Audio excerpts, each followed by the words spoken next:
Now, the Empress is a Moorish sister down in Louisiana who has won back 70,000 acres of our land here in this hemisphere, showing you that what I'm saying is not no lie.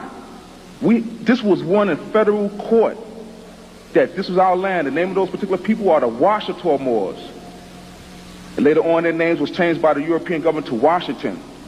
You have the Washita, and you have the Washita in the Tunica tribe, who was later changed to the Turner. And this is where you get Nat Turner and them looking for that Holy Land. Now what happened, the reason why she was able to win this land back in Louisiana was because in the Louisiana Purchase, all America actually purchased was the streets of New Orleans and the military barracks. According to the treaty, the land was reserved for the ancient ones, who were us, who built those mounds and pyramids all up and down this hemisphere. The elders in this Moorish civilization, the elders have given us certain lessons.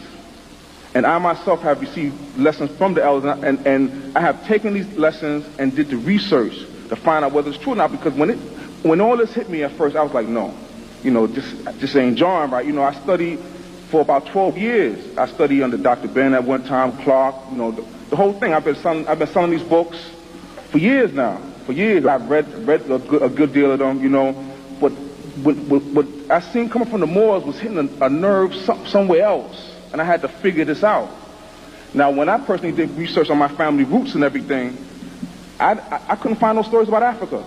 I found out that we were Cherokee. I found out that we owned prime land down in North Carolina. Prime land.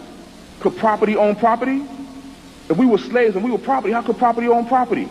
Prime land. Beachfront property. And my grandmother them told me that the white people came and took it and made it into an all-white resort, beachfront property resort, or whatever the case may be. And my grandfather told me that they cleared those trees down with their hands themselves and made all the roads there. The name of the town in North Carolina is Latham, North Carolina. The whole town was named after my great-grandfather.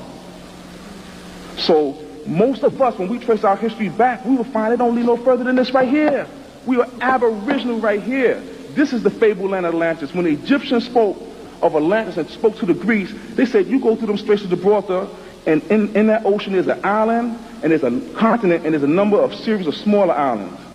This is Atlantis. They said the kings of that land were so mighty, that empire was so vast and mighty, kings were so rich and famous, there would never be kings as rich and famous as these kings. And this is the Egyptians speaking.